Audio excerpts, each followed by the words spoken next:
ঢাকা সহ জেলায় জেলায় দ্রোহ মিছিল বিক্ষোভ। হবিগঞ্জে গুলিতে একজনের মৃত্যু, খুলনায় পুলিশ নিহত। আজ গণমিছিল, রবিবার থেকে অসহযোগ। হত্যা, হামলা, নির্যাতনের প্রতিবাদে রাজধানীর রাজপথে শিল্পী, পেশাজীবী সহ সর্বস্তরের মানুষ। পদত্যাগ করতে সরকারের প্রতি আহ্বান। রাজনৈতিক উদ্দেশ্যে ব্যবহৃত না হতে শিক্ষার্থী ও নাগরিক সমাজের প্রতি ওবায়দুল কাদেরের আহ্বান। জাতির কাছে ক্ষমা চেয়ে পদত্যাগ করুন সরকারের প্রতি ফখরুল। জামাত নিষিদ্ধের প্রক্রিয়া নিয়ে রাজনীতিবিদদের প্রশ্ন, বললেন মুক্তিযুদ্ধের প্রতি আবেগকে কাজে লাগিয়ে মানুষের দৃষ্টি সরাতেই এই পদক্ষেপ সরকারের। দেখছিলেন সংবাদ শিরোনাম, এবার বিস্তারিত। শিক্ষার্থী, শিশু ও নাগরিক হত্যার সুষ্ঠু বিচারের দাবিতে হাজারো মানুষের দ্রোহযাত্রা রাজধানীতে।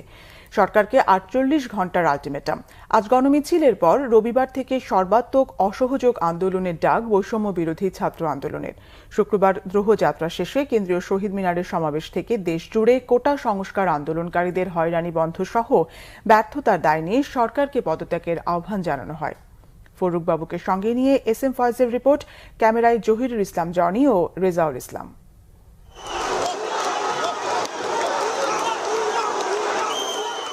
বন্ধু, শিক্ষার্থী কিংবা সহযাত্রীর হত্যার বিচারের দাবিতে দোহযাত্রা শিক্ষার্থীদের। এতে বয়স, পেশার শ্রেণী ভুলে ছাত্র, শিক্ষক, ধর্ম, বর্ণ নির্বিশেষে সবার উপস্থিতি। হাজারো মানুষের যাত্রায় দোহের নগরীতে পরিণত হয় রাজধানী ঢাকা।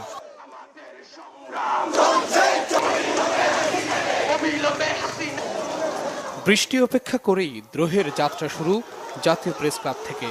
স্লোগানে স্লোগানে মুখরিত পদযাত্রার গন্তব্য কেন্দ্রীয় শহীদ মিনারের দিকে।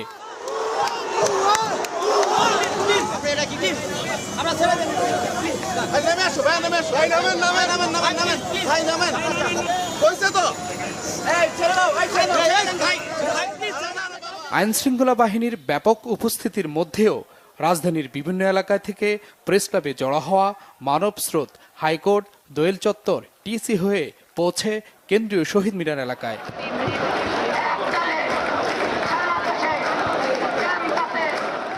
সেখানে স্মরণ করা হয় কোটা সংস্কার আন্দোলনে নিহতদের।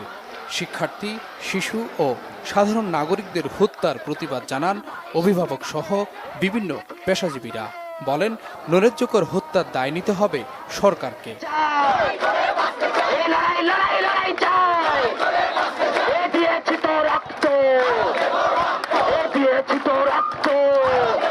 এই আন্দোলনে হয়তো আমরা কিছু অর্জন করতে পারবো না, হয়তো ওই ছেলেটিকে আমি ফেরত পাবো না, কিন্তু তাদের যে যৌক্তিক দাবি ছিল সেই যৌক্তিক দাবিকে সাথে একত্রতা ঘোষণা করার জন্যই মূলত আজকের আমার এখানে আসা। এতগুলো বাচ্চা মারা গেল, ওইটা থেকে ঘরে বসে থাকা যায় না, আমরা রাতে ঘুমাতে পারি না।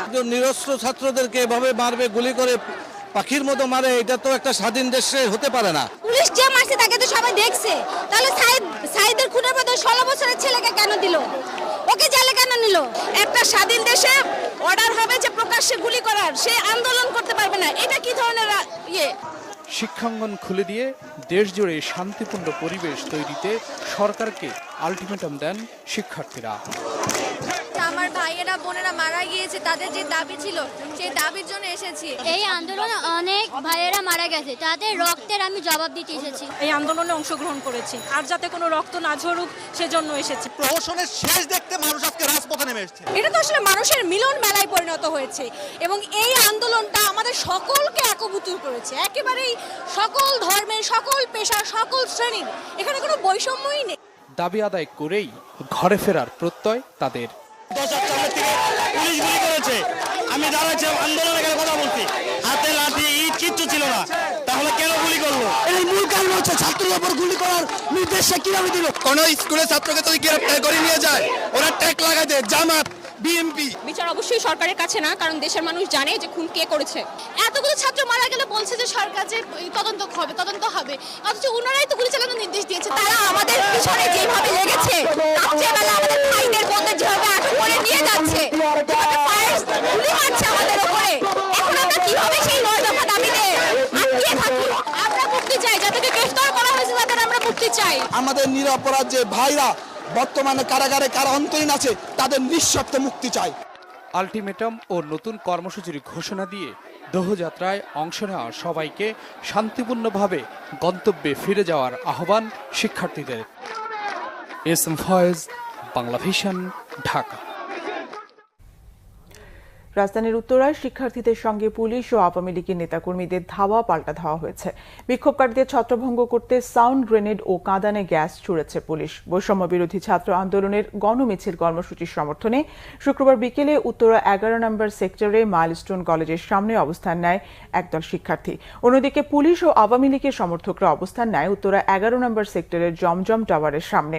এক পর্যায়ে আওয়ামী লীগ সমর্থকরা মাইলস্টোন কলেজের দিকে থাকা শিক্ষার্থীদের ধাওয়া দেন। শিক্ষার্থীরাও পাল্টা ধাওয়া দেন। এ সময় পুলিশও শিক্ষার্থীদের ধাওয়া দেয় এবং সাউন্ড গ্রেনেড ও কাঁদানে গ্যাস ছোড়ে।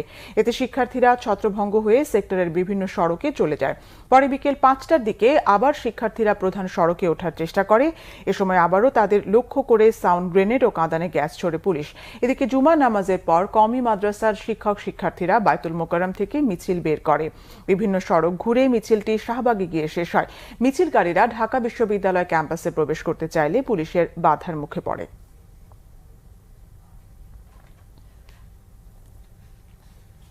হবিগঞ্জে আন্দোলনকারীদের সঙ্গে পুলিশ ছাত্রলীগের ব্যাপক সংঘর্ষ হয়েছে। গুলিবিদ্ধ হয়ে মৃত্যু হয়েছে একজনের।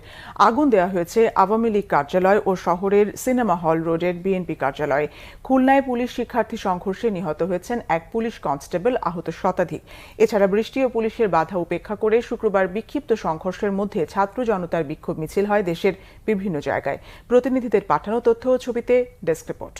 হবিগঞ্জে আন্দোলনকারীদের সাথে আওয়ামী লীগ নেতাকর্মী ও পুলিশের ব্যাপক সংঘর্ষ হয়।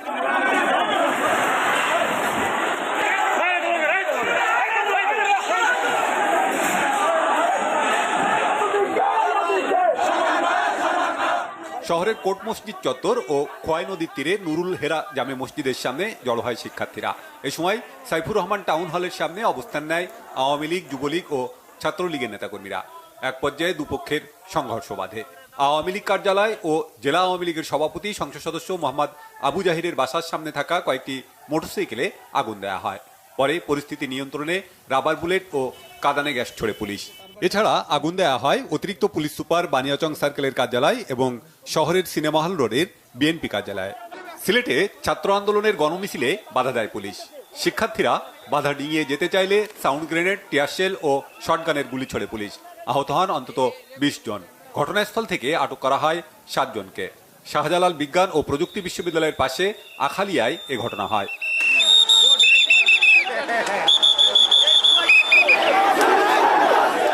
পুলিশের বাধা আর বৃষ্টি উপেক্ষা করে চট্টগ্রামের আন্দরকিল্লা মোড়ে জড়ো হন শিক্ষার্থীরা। ছাত্র হত্যার বিচার সহ 9 দফা দাবিতে শুরু হয় বিক্ষোভ মিছিল ও সমাবেশ। স্লোগানে উত্তাল হয়ে ওঠে চারপাশ। ঘণ্টাখানেক বন্ধ হয়ে যায় আশপাশের সড়কের যান চলাচল। আমরা হত্যার বিচার চাই। এতগুলো ছেলে এখনো গ্রেপ্তার আছে, সব গ্রেপ্তারকৃত, সব সমন্বয়ক গ্রেপ্তারকৃত, সমন্বয়ক ছেড়ে দিতে হবে। দাবি আপনারা একটা মেনেছেন, বাকি আরো 9টা দাবি কিন্তু বাকি আছে। ওইগুলো না মানা পর্যন্ত ছাত্ররা রাজপথ থেকে সরবে না, এটাই হচ্ছে বিষয়। চট্টগ্রামের ওয়াসা মোড়ে ট্রাফিক পুলিশ বক্স ভাঙচুর করে আন্দোলনরত শিক্ষার্থীরা।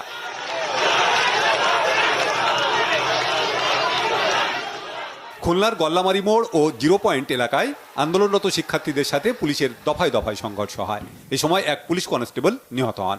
আহত হন শতাধিক শিক্ষার্থী। আন্দোলনরত শিক্ষার্থীরা ইটপাটকেল নিক্ষেপ করলে পুলিশ টিয়ারশেল ও সাউন্ড গ্রেনেড ছোড়ে। পুলিশের একটি গাড়িতে আগুন দেয় বিক্ষোভকারীরা। এর আগে বৃষ্টির মধ্যে ছাত্র জনতার বিক্ষোভ শিববাড়ি মোড় থেকে বের হয়ে খুলনা বিশ্ববিদ্যালয়ের সামনে খুলনা সাতক্ষীরা সড়কে অবস্থান নেয়। নরসিংদীতে হামলা হয় শিক্ষার্থীদের ওপর। এ সময় পুলিশের সামনে লাঠিপিটা করে আন্দোলনকারীদের তাড়িয়ে দেয় ছাত্রলীগ ও যুবলীগ নেতাকর্মীরা। প্রেস ক্লাবের সামনে বাধার মুখে পড়ে ছাত্রদের মিছিলটি। এক পর্যায়ে শিক্ষার্থীদের বেধড়ক লাঠিপিটা ও মারধর করা হয়। লক্ষ্মীপুরে আন্দোলনকারীদের সঙ্গে যুবলীগ ছাত্রলীগের সংঘর্ষ হয়। শহরের তেমোহনী এলাকায় শিক্ষার্থীদের ধাওয়া দেয় অস্ত্রধারীরা।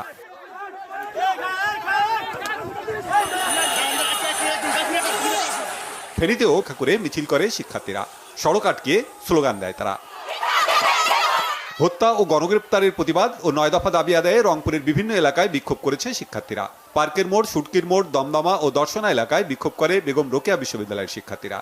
এতে সংহতি জানায় বিভিন্ন প্রতিষ্ঠানের শিক্ষার্থীরা। গণপদযাত্রা ও বিক্ষোভ সমাবেশ হয়েছে ঝিনাইদহে। শহরের জনস্বাস্থ্য প্রকৌশল অধিদপ্তরের সামনে থেকে মিছিল বের হয়ে প্রেরণা ৭১ চত্বরে গিয়ে সমাবেশ হয়। দাবি আদায় না হওয়া পর্যন্ত আন্দোলন চালিয়ে যাওয়ার ঘোষণা দেওয়া হয় সমাবেশ থেকে। বরিশালে বিভিন্ন কলেজের শিক্ষার্থীরা জড়ো হয় বিএম কলেজের সামনে, সেখান থেকে মিছিল বের করে তারা। বিক্ষোভ মিছিল নিয়ে ঢাকা টাঙ্গাইল বঙ্গবন্ধু সেতু মহাসড়ক অবরোধ করে শিক্ষার্থীরা।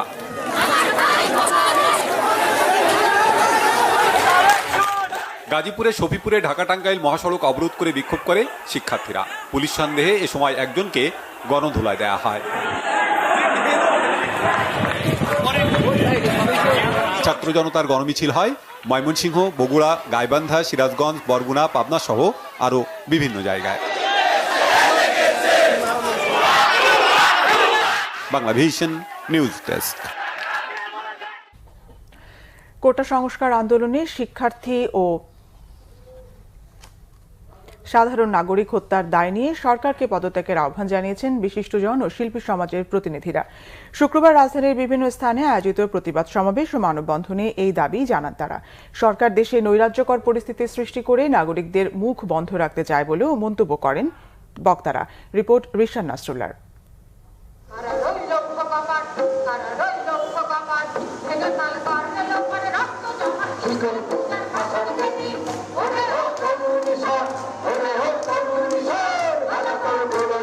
কোটা সংস্কার আন্দোলন ঘিরে দেশজুড়ে সরকারের দমনপীড়ন বন্ধের দাবিতে রাস্তায় বিশিষ্টজন ও শিল্পী সমাজের প্রতিনিধিরা। তারা বর্তমান পরিস্থিতির জন্য সরকারকে দায়ী করে বলেন, দেশজুড়ে শিক্ষার্থীদের আটক করা হচ্ছে, বিভিন্ন পর্যায়ের নাগরিকদের হয়রানি করা হচ্ছে। হত্যা ও নির্যাতনের দায় নিয়ে সরকারকে ক্ষমতা থেকে সরে যাওয়ার আহ্বান জানান বক্তারা। বাংলাদেশের 2024 এই গণঅভ্যুত্থানে গণ আন্দোলন, এই শিক্ষার্থীর আন্দোলন বৃথা যেতে পারে না। আহত এবং নিহত প্রতিটি ঘটনার সুষ্ঠু তদন্ত করে বিচার করতে হবে। অবিলম্বে গণগ্রেপ্তার এই আন্দোলনের সাথে সম্পর্ক থাকবে আমার কারণে তাদেরকে গ্রেপ্তার করছেন, তাদেরকে অবিলম্বে মুক্তি দিতে হবে। এই হত্যাকাণ্ডের দায় আসলে কার? এই হত্যাকাণ্ডের দায় সরকারের। সরকার প্রধান হিসেবে শেখ হাসিনাকে পদত্যাগ করে এই হত্যার দায়ভার কাঁধে নিয়ে একটা শান্তিপূর্ণ গণতান্ত্রিক পরিবেশ আসলে তৈরি করতে হবে। এদিকে কেন্দ্রীয় শহীদ মিনারের প্রতিবাদ কর্মসূচি পালন করেন চিকিৎসক পেশাজীবীরা। এ সময় কোটা সংস্কার আন্দোলনে দেশে গণহত্যা চালানো হয়েছে বলে মন্তব্য করেন তারা। রাস্তায় আমাদেরকে নির্বিচারে গুলি করে মেরে ফেলা হচ্ছে। এই আমাদের স্বাধীন বাংলাদেশ। মুখে বলছি আমরা এই দেশের মালিক, কিন্তু বাস্তবে আমরা কিন্তু অনুভব করি আমরা এই দেশের দাস। আগামী দিনে 269 জন শহীদের খুনের জন্য এই সন্ত্রাসী গোষ্ঠীকে এই জাতি সর্বাংশে নির্দেশ করবে। একজন সচেতন নাগরিক হিসাবে আমি যখন দেখতে পেলাম আমার সমাজ আজকে ক্ষত বিক্ষত, আমার জাতি আজকে ক্ষত বিক্ষত, আমার দেশের ট্যাক্সের টাকায় কেনার গুলিতে আমার সাধারণ ছাত্র ছাত্রী, সাধারণ জনতা আজকে গুলিবিদ্ধ, আমরা যৌক্তিক, মানবিক এবং নিষ্কণ্টক সমাধান চাই। রাজধানীর বাংলা মোটর এলাকাতেও কর্মসূচি পালন করেন শিল্পী ও কবি সাহিত্যিকরা। বলেন, প্রতিটি হত্যাকাণ্ডের জন্য সরকারকে দায় নিতে হবে। এছাড়া রাজধানীর ধানমন্ডি ৭ মসজিদ সড়কে গণহত্যা ও নিপীড়ন বিরোধী শিল্পী সমাজের ব্যানারে মানববন্ধন ও বিক্ষোভ মিছিল করেছেন অভিনয় শিল্পীরা। রিশান নাসরুল্লাহ, বাংলাভিশন, ঢাকা। কারো রাজনৈতিক উদ্দেশ্য হাসিলে ব্যবহৃত না হয়ে শিক্ষার্থীদের ক্লাসে ফেরার আহ্বান জানিয়েছেন আওয়ামী লীগের সাধারণ সম্পাদক ওবায়দুল কাদের। মূল দাবি পূরণ হয়েছে, প্রতিটি হত্যাকাণ্ডের নিরপেক্ষ তদন্ত নিশ্চিতের আশ্বাসও দেন তিনি। আরও জানান, শিক্ষার্থীদের গ্রেফতার বা হয়রানি না করার নির্দেশ দেওয়া হয়েছে। এ বিষয়ে নাগরিক সমাজ সহ সংশ্লিষ্টদের মতামতকে স্বাগত জানালেও রাজনৈতিক উদ্দেশ্যে ব্যবহারের বিষয়ে সতর্ক থাকতে বলেন তিনি। রকুনুজ্জামানের রিপোর্ট। শুক্রবার ধানমন্ডি আওয়ামী লীগ সভাপতির রাজনৈতিক কার্যালয়ে সাম্প্রতিক পরিস্থিতি নিয়ে সংবাদ সম্মেলন করেন দলের সাধারণ সম্পাদক ওবায়দুল কাদের। কোটা আন্দোলন ঘিরে সহিংসতায় প্রতিটি হত্যাকাণ্ডের সুষ্ঠু তদন্তের নিশ্চয়তার কথা জানিয়ে শিক্ষার্থীদের ক্লাসে ফেরার আহ্বান জানান তিনি। আশ্বাস দেন, কোনো শিক্ষার্থীকে আর আটক বা হয়রানি করা হবে না। শিক্ষার্থীরা কোনো অবস্থাতেই সরকারের প্রতিপক্ষ নয়। তারপরে একটি মহল সরকার বনাম শিক্ষার্থী গেম খেলে ফায়দা লোকটার অপচেষ্টা করছে। সহিংসতার সংঘটিত হত্যাকাণ্ডের তদন্তের জন্য তদন্ত কমিশন গঠন করা হয়েছে এবং ইতিমধ্যে তদন্ত কমিশন কাজ শুরু করে দিয়েছে। এমনকি এই ঘটনা তদন্তে জাতিসংঘ এবং অন্যান্য দেশের কাছে সরকারের পক্ষ থেকে সহযোগিতাও চাওয়া হয়েছে। ইতিমধ্যে শিক্ষার্থীদের অযথা হয়রানি এবং আটক না করতে আইন প্রয়োগকারী সংস্থাকে নির্দেশনা দেওয়া হয়েছে। কোনো শিক্ষার্থী যেন হয়রানির শিকার না হয় সেদিকে দায়িত্বশীল সকলকে সতর্কতার সঙ্গে খেয়াল রাখতে হবে। আটককৃত পরীক্ষার্থীদের মুক্ত করতে দায়িত্বপ্রাপ্ত মন্ত্রণালয় উদ্যোগ নিয়েছে। শিক্ষার্থীদের প্রধান দাবি যেহেতু পূরণ হয়েছে, সেহেতু আমরা বিশ্বাস করি শিক্ষার্থীরা শ্রেণীকক্ষে পরীক্ষার হলে ফিরে যাবে। হতাহতের ঘটনায় বিভিন্ন পেশাজীবীর মতামতকে স্বাগত জানালেও কেউ যেন তাদের মতামতকে রাজনৈতিক উদ্দেশ্যে ব্যবহার করতে না পারে সেজন্য সতর্ক থাকার আহ্বানও জানান ওবায়দুল কাদের। আমরা দেখছি নাগরিক সমাজের অনেকেই চলমান সংকটে তাদের নিজস্ব মতামত ব্যক্ত করছে। আমরা ব্যক্তিগত মতের প্রতি শ্রদ্ধা জানাই। তাদের মতামত প্রকাশের সুযোগকে কাজে লাগিয়ে তৃতীয় কোনো স্বার্থান্বেষী মহল যেন উস্কানির সৃষ্টিকর কাজে ব্যবহার না করতে পারে সে বিষয়ে সকলকে দায়িত্বশীল হওয়া উচিত। জামাত শিবিরে রাজনীতি নিষিদ্ধের পরিপ্রেক্ষিতে বিএনপি সভাপতির বক্তব্যের সমালোচনাও করেন তিনি। জামাত নিষিদ্ধের পরিপ্রেক্ষিতে মির্জা ফখরুল ইসলাম আলমগীরের বিবৃতি দেখলেই বোঝা যায় জামাতের সাথে তাদের সম্পর্কের বন্ধন কত নিবিড়। ওবায়দুল কাদের জানান, স্কুল, কলেজ, বিশ্ববিদ্যালয় পর্যায়ক্রমে খুলে দেওয়া হবে। রুকুনুজ্জামান, বাংলা ভিশন, ঢাকা। দমন নিপীড়ন বন্ধ করে এবং সহিংসতায় হতাহতের ঘটনায় জাতির কাছে ক্ষমা চেয়ে সরকারকে অবিলম্বে পদত্যাগ করার আহ্বান জানিয়েছেন বিএনপি মহাসচিব মির্জা ফখরুল ইসলাম আলমগীর। তিনি বলেন, নানান প্রতিকূলতা উপেক্ষা করে দেশব্যাপী লাখ লাখ ছাত্র, শিক্ষক, অভিভাবক সহ জনসাধারণের সম্মিলিত স্বতঃস্ফূর্ত গণমিছিল প্রমাণ করে সমগ্র দেশ আজ সরকারের বিরুদ্ধে ঐক্যবদ্ধ। শুক্রবার গণমাধ্যমে পাঠানো বিবৃতিতে তিনি এসব কথা বলেন। বিএনপি মহাসচিব বলেন, বৈষম্য বিরোধী ছাত্র আন্দোলনের আজকের কর্মসূচিতে আইনশৃঙ্খলা রক্ষাকারী বাহিনী ও ক্ষমতাসীনরা হামলা চালায়। মির্জা ফখরুল বলেন, কর্মসূচি বানচাল করতে ফেসবুক, টেলিগ্রাম সহ সামাজিক যোগাযোগ মাধ্যমের বিভিন্ন সাইট বন্ধ করে দেয় সরকার। বিএনপি মহাসচিব দমন নিপীড়ন বন্ধ করে জাতির কাছে ক্ষমা চেয়ে সরকারকে আর কোনো ক্ষতি না করে অবিলম্বে পদত্যাগ করার আহ্বান জানান। যুদ্ধাপরাধী দল হিসেবে নয়, সন্ত্রাস দমন আইনে জামাতকে নিষিদ্ধ করাকে অসঙ্গতিপূর্ণ বলছেন প্রগতিশীল রাজনীতিকরা। তারা মনে করেন, রাষ্ট্র এবং সরকার মানুষের আবেগ নিয়ে খেলছে। বাতিল করে দেয়া প্রজ্ঞাপন ভবিষ্যতে বিতর্ক ও আইনি জটিলতা তৈরি করবে বলেও শঙ্কা তাদের। আহমেদ সরারের রিপোর্ট। মহান স্বাধীনতা যুদ্ধে বিতর্কিত ভূমিকার দায়ে 1972 সালে নিষিদ্ধ করা হয় জামায়াত ইসলামীকে। কিন্তু আরও কয়েকটি ধর্মভিত্তিক দল মিলে ইসলামিক ডেমোক্রেটিক লীগ IDL এর ব্যানারে 79 নির্বাচনে 6টি আসন পায় জামাত। তবে স্বনামে নির্বাচন করে 86 সালে, আসন পায় 10টি। এরশাদ বিরোধী আন্দোলনের 3 জোটের রূপরেখায় ধর্মভিত্তিক রাজনীতি নিষিদ্ধের দাবি থাকলেও 91 নির্বাচনে অংশ নেয় দলটি। 18 আসন পেয়ে সরকার গঠনে সমর্থন দেয় বিএনপিকে। আবার 95-96-তে আওয়ামী লীগের সাথে মিলে বিএনপি সরকারের বিরুদ্ধে তত্ত্বাবধায়ক সরকারের দাবিতে আন্দোলনও করে। রাজনীতিকরা মনে করেন, বড় দুই রাজনৈতিক দল নিজেদের প্রয়োজনে জামাতকে ব্যবহার করে। জনগণের দাবি ছিল যুদ্ধ অপরাধের দায়ে তাদেরকে নিষিদ্ধ করা, সরকার করেছে সন্ত্রাস দমন আইনে। ফলে এইখানে একটা চূড়ান্ত অসঙ্গতি আমরা দেখছি। মুক্তিযুদ্ধের আবেগকে ব্যবহার করে সে জনমতকে তার পক্ষে নিতে চায়। ফলে আমরা মনে করি একটা সঠিক কাজও ভুল সময়ে করলে সেই কাজের সঠিকতা থাকে না, কিংবা একটা কাজকে সঠিক কাজ যদি গোষ্ঠী স্বার্থ উদ্ধারের কাজে ব্যবহার করা হয় তাহলে তার শেষ পর্যন্ত তার নৈতিক ভিত্তিটাও দুর্বল হয়ে যায়। রাজনীতি ব্যান্ড করার বিরুদ্ধে হইলেও যুদ্ধাপরাধের প্রশ্নে আমরা এটার বিরুদ্ধে বলছি, কিন্তু যখন যখন মানুষ এটার জন্য বলছে তখন তারা কেউ এটা করে নাই। যারা ক্ষমতায় ছিল তারা কেউ এটা করে নাই। আওয়ামী লীগ নিজেও ক্ষমতায় ছিল। এইখানে যারা আসলে এই দাবিগুলি করছে তাদেরকে আওয়ামী লীগ এগুলি অন রেকর্ড আছে যে আসলে তারা কি ধরনের তিরস্কার কিংবা কি ধরনের হামলার শিকার করছে। সাম্প্রতিক কোটা আন্দোলনে সংঘাতের মধ্যে 14 দলের বৈঠকে জামায়াতে ইসলামীকে নিষিদ্ধের সিদ্ধান্ত বাস্তবায়ন হয় প্রজ্ঞাপনের মাধ্যমে। এটিও সঠিক হয়নি বলে মনে করেন এই দুই রাজনীতিবিদ।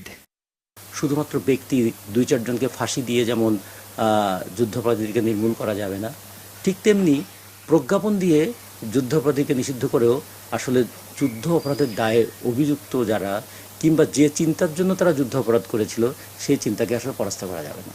ফলে এখন রাষ্ট্র এবং সরকার সবসময় মানুষের আবেগ নিয়ে খেলে। মানুষের মুক্তিযুদ্ধের প্রতি যে আবেগ এবং যুদ্ধাপরাধীদের প্রতি যে ঘৃণা, সেই দুটোকেও এখন নতুন করে একটা রাজনৈতিক খেলার পণ্যে পরিণত করার চেষ্টা করা হচ্ছে। এবং এই যে তাদেরকে বাতিল করা হলো, তাদেরকে এরকম একটা মেসেজ দেওয়া হলো যে তোমাকে আমি ব্যান্ড করছি, বাট তোমার জন্য আসলে রিমেডি আছে, তোমার এই বাতিলটা টিকবে না। কারণ এটা যখন আপনি যদি যুদ্ধাপরাধী বলে আপনি তাকে ব্যান্ড করতেন তাইলে তার বাতিল টিকে যেতে পারত। যখন আপনি ইচ্ছাকৃতভাবে একটা ইস্যু তৈরি করার জন্য করেন তখন আপনি আপনার শত্রুর জন্য একটা বা পাতানো শত্রুর জন্য আপনি একটা জায়গা রাখেন। এবং জামাত ব্যান্ডের মধ্যে দিয়ে যে তড়িঘড়ি করে প্রজ্ঞাপন করলো 18 রেখে, এইটা আমি আপনাকে আজকে বলতে পারি যে এটা ভবিষ্যতে যাতে এরকম একটা বিতর্ক এবং এরকম একটা আইনি জটিলতা তৈরি করে তার জন্য ইচ্ছাকৃতভাবে পরিকল্পিতভাবে এটা করা হচ্ছে। মুক্তিযুদ্ধের প্রতি আবেগ আর যুদ্ধ অপরাধীদের প্রতি ঘৃণাকে কাজে লাগিয়ে মানুষের দৃষ্টি সরাতে সরকারের এই পদক্ষেপ বলে মনে করেন প্রগতিশীল ঘরানার এই দুই রাজনীতিক। আহমেদ সরওয়ার, বাংলা ভিশন, ঢাকা। কোটা সংস্কার আন্দোলন ঘিরে চলমান পরিস্থিতিতে পর্যটক না থাকায় 2 সপ্তাহে 150 কোটি টাকার বেশি ক্ষতি হয়েছে কক্সবাজারের পর্যটন খাতের। ব্যবসা না থাকায় চরম উদ্বেগে ব্যবসায়ীরা। কক্সবাজার থেকে মসুদুর রহমান খোকনের তথ্য ও ছবিতে ডেস্ক রিপোর্ট। প্রায় পর্যটন শূন্য কক্সবাজার। 2 সপ্তাহের বেশি সময় ধরে ফাঁকা সৈকত শহরের 450 হোটেল, গেস্ট হাউস ও রেস্তোরাঁ। চরম ক্ষতির মুখে ব্যবসায়ীরা। এভাবে চলতে থাকলে কর্মী ছাঁটাই ছাড়া উপায় থাকবে না বলে জানিয়েছেন মালিকরা। আমরা কক্সবাজার একটা পর্যটন উপরে নির্ভরশীল। এখানে পর্যটক আসে বেড়ার জন্য কক্সবাজারে আমরা উড়া না আসলে আমরা কিভাবে চলবো? আমাদের আজকে পরিস্থিতি খুব নাজুক অবস্থা। আমরা 10-15 দিন যাবৎ আমরা চেষ্টা করেছি তাদেরকে বেতন এবং ভাতা দিয়ে চালিয়ে রাখার জন্য। এই পর্যন্ত কিন্তু আমরা চালিয়ে রেখেছি। এদিকে পর্যটন না থাকায় কর্মহীন হয়ে পড়েছেন সৈকতের ফটোগ্রাফার, বিচ বাইক ও ওয়াটার বাইক চালক সহ পর্যটন শিল্পের উপর নির্ভরশীল অন্যান্যরাও। আমাদের পরিচালনা হাতেই শুধু ডেলি 5 কোটি টাকা মতো লোকসান যাচ্ছে। এইটা যদি দীর্ঘায়িত হয় তাহলে এই বিকশিত এবং বিকাশমান পর্যটন শিল্প চলে যাবে। কোটা সংস্কার আন্দোলন ঘিরে সহিংসতার জেরে কক্সবাজারে আটকা পড়েন প্রায় 10,000 পর্যটক। 23 জুলাই সেনাবাহিনী ও আইনশৃঙ্খলা বাহিনীর পাহারায় তাদের পৌঁছে দেওয়া হয় নিজ নিজ গন্তব্যে। Bangla vision news desk. সংবাদ শেষ করব শিরোনামগুলো আরেকবার জানিয়ে। ঢাকা সহ জেলায় জেলায় দ্রোহ, মিছিল, বিক্ষোভ। হবিগঞ্জে গুলিতে একজনের মৃত্যু, খুলনায় পুলিশ নিহত। আজ গণমিছিল, রবিবার থেকে অসহযোগ। হত্যা, হামলা, নির্যাতনের প্রতিবাদে রাজধানীর রাজপথে শিল্পী, পেশাজীবী সহ সর্বস্তরের মানুষ পদত্যাগ করতে সরকারের প্রতি আহ্বান। রাজনৈতিক উদ্দেশ্যে ব্যবহৃত না হতে শিক্ষার্থী ও নাগরিক সমাজের প্রতি ওবায়দুল কাদেরের আহ্বান। জাতির কাছে ক্ষমা চেয়ে পদত্যাগ করুন, সরকারের প্রতি ফখরুল। জামাত নিষিদ্ধের প্রক্রিয়া নিয়ে রাজনীতিবিদদের প্রশ্ন, বললেন মুক্তিযুদ্ধের প্রতি আবেগকে কাজে লাগিয়ে মানুষের দৃষ্টি সরাতেই এই পদক্ষেপ সরকারের। এই ছিল এখনকার মতো। পরের সংবাদ সকাল 10টায়, এর আগে 9টায় রয়েছে নিউজ টপ 10 দেখার আমন্ত্রণ রইল। এছাড়া বাংলা ভিশন সংবাদ ও সংবাদ সংশ্লিষ্ট অনুষ্ঠান দেখতে ভিজিট করুন www.bbnews24.com ও facebook.com/banglavisionnews এবং সাবস্ক্রাইব করুন youtube.com/banglavisionnews। ধন্যবাদ।